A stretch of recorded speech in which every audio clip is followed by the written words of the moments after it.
Hi everyone, we're talking about shareholders equity. Just a note, the last time I taught this in the classroom, I had 16 pages of PowerPoints.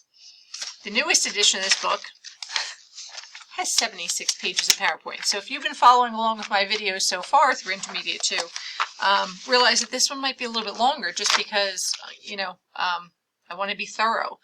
But I am going to have to keep it at a pretty decent pace. So, if you're struggling with something or I haven't gone through something enough for you, by all means pick up the book, because my guess is that what they did is they really took every section of the book and gave it a lot more detail than they ever had before. All right, so let's get into this. The nature of shareholders equity. So the idea is, the concept of shareholders equity is one that's a little bit different for people to really grasp. The idea being, assets make sense, right? They're the resources of your business. Liabilities are things that you owe. Well, what the heck is shareholders equity? Well, first let's talk about the point of us identifying shareholders equity and really bring it back to the beginning where we talk about, ready for this one, the golden accounting equation, right?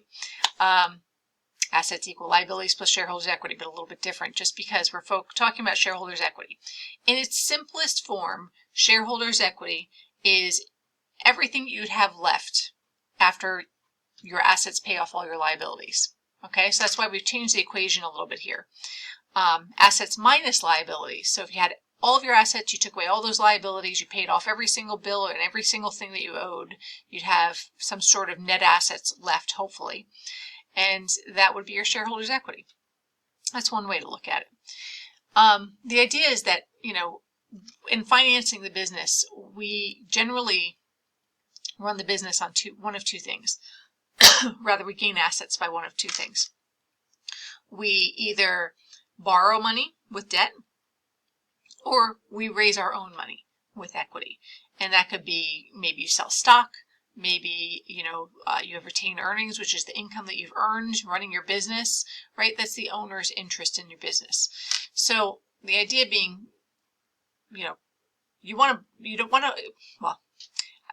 there's a debt equity ratio and a leverage thing, but we're not going to get into that part of the conversation of which way is it better to buy assets, through debt or through equity. Leverage would say, it's better to buy assets via debt. The accountant in me wants to buy assets based on equity, which is what I have earned in my business or capital that I have raised on my own. But anyway, that's a whole separate conversation. Okay, so let's talk a little bit more about that ownership interest. I said before, there's two different ways that your shareholders equity comes about. Either you have two pieces, paid in capital or retained earnings. Paid in capital is going to be the stocks. Oh, sorry, that's a little bit too far. Paid in capital is going to be stocks. You're raising money, you're selling stock, people are paying in capital in order to purchase your stock. So that is one way a business gets money into it, right? They share the ownership. The other way a business can show capital, if you will, is retained earnings. Retained earnings captured what your business has made over the past however many years you've been in business and you've held on to. Okay, so the earnings that you've made and you've held on to, and that's what the word retained is there for. You do pay out some of your earnings in dividends probably, but that's why we capture the number that actually gets held on to here is the retained piece of it. Okay, so shareholders equity has a bunch of different titles. It's not just shareholders equity. You may hear stockholders equity.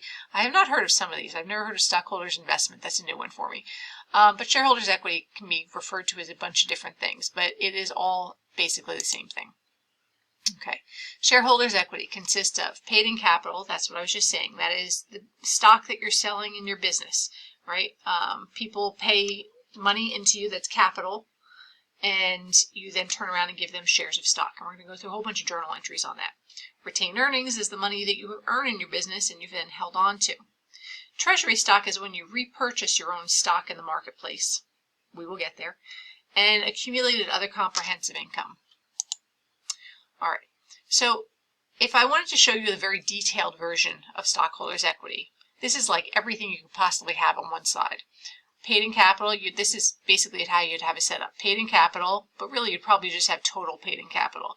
Retained earnings, and any sort of accumulated other comprehensive income, and maybe treasury stock. Okay, so this is like everything you could have. for paid in capital, you have broken down into capital stock. You've got common, you've got preferred. Yeah, preferred, common. You've got paid in capital in excess of par preferred, paid in capital in excess of par common.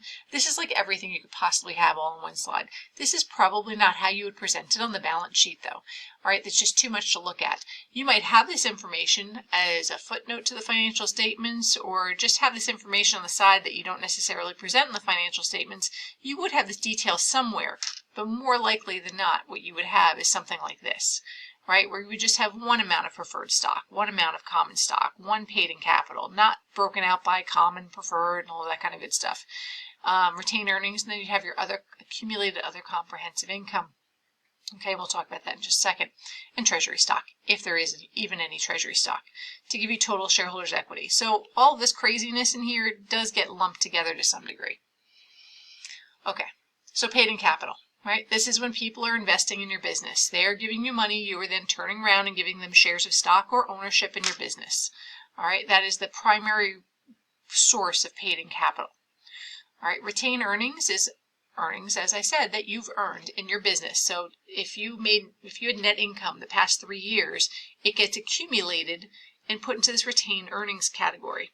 If you then pay dividends out of there, then you're going to reduce your retained earnings by dividends. And again, we're going to get to dividends a little bit later too.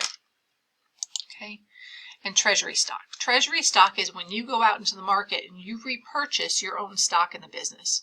So let's say I had my business and I had stock out there in the marketplace, and for whatever reason, and we'll get into rationale for it, but for whatever reason I wanted to repurchase some of my own stock that was in the marketplace.